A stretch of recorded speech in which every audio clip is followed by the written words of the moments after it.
நம்ம fortune makers கம்யூனிட்டியில் gamification எப்படி இருக்கும் அப்படிங்கிறத இந்த வீடியோவில் பார்க்கலாம். ஒரு என்விரான்மெண்ட் க்ரியேட் பண்ணியிருக்கு இல்லையா, அது எவ்வளோ என்விரான்மெண்ட்ஸ் இருக்குது, எப்படி மூவ் பண்ணலாம் அப்படிங்கிறத இதில் நம்ம டீட்டெயில்டாக பார்க்கலாம். ஓகே, ஸோ நம்ம ஒரு கம்யூனிட்டிக்குள்ளே வந்திருக்கோம், ஒரு ஜேர்னி பிரயாணத்தில் இருக்கோம் அப்படின்னா நம்ம எங்கே போய் சேர போகிறோங்கிறது தெளிவாக இருக்கணும். அண்டு போகிற வழியில் மைல் ஸ்டோன்ஸ் எல்லாம் கரெக்டாக இருந்துச்சுன்னா நம்ம இவ்வளோ தூரம் வந்திருக்கோம் கொஞ்சம் தெரியும். ஏன்னா கரெக்டான டைரெக்ஷனில் தான் போய்ட்டுருக்கோன்னு இந்த டைரெக்ஷன் அண்ட் டெஸ்டினேஷன் ரொம்ப முக்கியம் தானே. ஸோ இதில் டெஸ்டினேஷன் அப்படிங்கிறது ஒரு ஈகோ சிஸ்டம் க்ரியேட் பண்ணி ஒரு ஃபார்ச்சூனர் பிஸ்னஸ் ஃபார்ச்சூன் பிஸ்னஸை நாம் ஃபார்ம் பண்ணணுங்கிறது அப்ஜெக்டிவ். அதுதான் டெஸ்டினேஷன் அப்படின்னு நம்ம வச்சுக்கலாம். Becoming a fortuner by creating a fortune business using the fortune business model. Okay, so அப்படி போகிற மாதிரி இருந்துச்சுன்னா மைல் ஸ்டோன்ஸ் இருக்கணும் இல்லையா, அந்த மைல் ஸ்டோன்ஸ் தான் நம்ம கேமிஃபிகேஷனாக வச்சுருக்கோம். ஸோ இந்த அளவுக்கு ரீச் பண்ணுங்கள், அந்த ரீச் பண்ணுங்கள் சொல்லி அதில் ஃபஸ்ட்டு லெவல் ஆஃப் இது ஓகே, இப்போ கம்யூனிட்டிக்குள்ளே என்டர் ஆகிறோம். சில்வர் மெம்பர்ஷிப்பில் 21 டே சேலஞ்சு நம்ம பண்ணுறோம். 21 டே சேலஞ்சு நம்ம பண்ணி முடிக்கும்போது அண்ட் அகெயின் ஹேக்கத்தான் ஆல்ரெடி நம்ம பார்த்துருந்தோம். ஹேக்கத்தான் எல்லாம் கம்ப்ளீட் பண்ணும்போது அதோட அப்ஜெக்டிவ் என்னென்னா, first level is to become a sweet spotter. Sweet ஸ்பாட்டருங்கிறது ஃபஸ்ட் லெவல் ஆஃப் ஒரு மைல் ஸ்டோன். அப்படின்னா என்னென்னா, ஒரு கொஸ்டினர் ஒன்று நான் அதில் ஷேர் பண்ணுவேன். ஓகே, இந்த ஹேக்கத்தானில் அந்த கொஸ்டினுக்கு எல்லாத்துக்கும் எப்படி ஆன்சர் பண்ணுறது, அதை எப்படி ஃபைன் டியூன் பண்ணுறது அப்படிங்கிறது தான் ஹேக்கத்தானில் பார்க்க போகிறோம். At end of the hackathon அந்த கொஸ்டினில் இருக்கிற எல்லா கொஸ்டின்ஸுக்கும் நம்ம ஒரு இன்னர் கன்விக்ஷனோட ஆன்சர் பண்ணியிருக்க முடியும் அப்படிங்கிறது தான் அதோட அப்ஜெக்டிவ். ஒருவேளை எல்லாத்துக்கும் ஆன்சர் பண்ணிட்டோன்னா நம்ம ஒரு கிளாரிட்டியோடு இருக்கும்னு அர்த்தம். உதாரணத்துக்கு விஷன் என்ன, மிஷன் என்னங்கிறது எல்லாத்தையும், அந்த மாதிரி நிறைய கொஸ்டின்ஸ், இது எல்லாத்தையும் நம்ம செட் பண்ணிட்டோம்னா நம்ம பிஸ்னஸ் பற்றின நமக்கு நல்ல புரிதல், கான்டெக்ஸ்ட் நல்லா செட் ஆகிருக்குன்னு அர்த்தம். ஸோ அப்படி செட் ஆகிருந்ததுன்னா நம்ம ஸ்வீட் ஸ்பாட் என்னென்னு ஐடென்டிஃபை பண்ணியிருக்கோம் அப்படிங்கிற மாதிரி அர்த்தம். கிளாரிட்டி நமக்கு கிறிஸ்டல் கிளாரிட்டியாக இருக்குது அப்படிங்கிறது அர்த்தம்.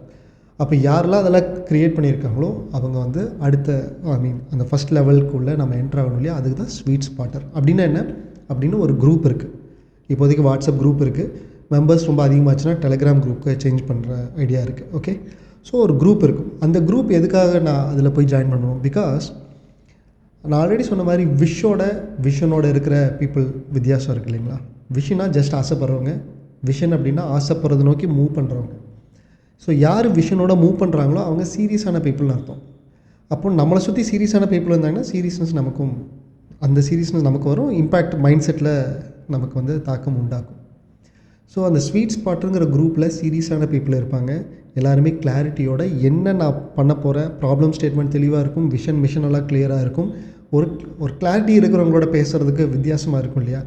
அப்போது என் பிஸ்னஸில் அடுத்தடுத்த லெவலில் என்னெல்லாம் நான் பண்ணிகிட்ருக்கேங்கிறத அந்த குரூப்பில் மெசேஜாக போடும்போது அதுவே ஒரு இன்ஸ்பிரேஷனாக இருக்கும். ஓகே, இவங்கெல்லாம் பண்ணிகிட்ருக்காங்க, நம்மளும் ஏதாச்சும் பண்ணணும், நம்மளோட பிஸ்னஸில் எதாவது பண்ணணும் அப்படிங்கிறது ஒரு உத்வேகம் வரதுக்கு நல்லா இருக்கும் இல்லையா. அந்த ஒரு என்விரான்மெண்ட் க்ரியேட் பண்ணுறதுக்காக தான் ஸ்வீட் ஸ்பாட்டர். ஒருவேளை ஸ்வீட் ஸ்பாட்டர் ஆகிட்டோம் அப்படின்னா அதுக்கு என்ன ஒரு இண்டிகேஷன் அப்படின்னா, அடுத்த ஒரு 90 டேஸில் உங்களுக்கு உங்கள் பிஸ்னஸில் மிகப்பெரிய ஒரு பிரேக் த்ரூ இருக்கும். ஓகே, ஒருவேளை ஸ்வீட் ஸ்பாட் ஐடென்டிஃபை பண்ணி நீங்கள் ஆக்ஷன் எடுக்கிறீங்க அப்படின்னா உங்களுக்கு சீக்கிரமாகவே ஒரு பிரேக் த்ரூ இருக்கும். அந்த பிரேக் த்ரூ நடந்துச்சு அப்படின்னா அது இன்னர் சர்க்கிள் காலில் நீங்கள் டிஸ்கஷன் பண்ணுங்கள். அது உங்களுக்கு ஓகே அப்படின்னு அது இன்ஸ்பிரேஷனாக இருந்துச்சு அப்படின்னா உங்களை ஹால் ஆஃப் ஃபேமர் அப்படிங்கிற அடுத்த லெவல் ஆஃப் ஒரு குரூப்பில் உங்களை ஜாயின் பண்ணப்படும். நீங்கள் ஒரு பிரேக் த்ரூ ரீச் பண்ணிட்டீங்க, உங்களை நான் ஒரு இன்டர்வியூ கண்டக்ட் பண்ணுவேன். எதுக்கு? உங்களை ஹைலைட் பண்ணி காமிக்கிறதுக்கு. ஓகே, ஹால் ஆஃப் ஃபேம் பற்றி நான் டீட்டெயில்டாக இன்னொரு வீடியோ நான் அதில் போட்டிருக்கேன், you can see that. So hall of fame reach பண்ணியிருந்தீங்க அப்படின்னா you will enter into the hall of famer. So hall of famer அப்படிங்கிறது அடுத்த லெவல் ஆஃப் குரூப். அதில் எந்த மாதிரி மெம்பர்ஸ் இருப்பாங்க? ஒரு கிளாரிட்டி இருக்கிறவங்க மட்டும் இல்லை, இம்ப்ளிமெண்ட் பண்ணி பிரேக் த்ரூ எடுத்து ஒரு ஜேர்னியில் சீரியஸாக போயிட்டுருக்கிற ஒரு பீப்புள். அவங்களோட மைண்ட் செட்டும் அவங்களோட டிஸ்கஷன் எப்படி இருக்கும் இல்லையா, அது இன்னும் நல்லா இன்ஸ்பிரேஷனாக இருக்கும்.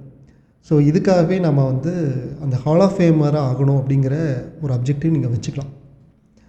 ஸோ ஹால் ஆஃப் ஃபேமர் ஆகிட்டா அடுத்த லெவல் என்னென்னு கேட்டால் ஒரு ஈகோ சிஸ்டம் க்ரியேட் பண்ணுறது. அப்படின்னு என்னங்கிற ஈகோ சிஸ்டம் பற்றின ஒரு வீடியோவில் நான் எக்ஸ்பிளைன் பண்ணுறேன்.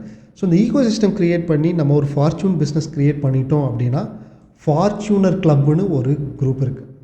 அப்போது அந்த குரூப்பில் டிஸ்கஷன் பண்ணுற ஒவ்வொரு விஷயமும் எவ்வளோ வேலிடாக இருக்கும், எவ்வளோ இன்ஸ்பிரேஷனாக இருக்கும், எவ்வளோ ஒரு ஃபயராக இருக்கும், ரைட்? அது வந்து நம்மளை வந்து இன்னும் அடுத்த லெவலுக்கு எடுத்துகிட்டு போகிறதுக்கு ரொம்ப ஹெல்ப்ஃபுல்லாக இருக்கும். ஸோ இதெல்லாமே ஒரு environment is stronger then will power. Okay, so அந்த என்விரான்மெண்ட்டில் நம்ம எவ்வளோ ஆக்டிவாக இருக்கமோ அந்தளவுக்கு நமக்கு வந்து அது இம்பேக்ட் க்ரியேட் ஆகும்.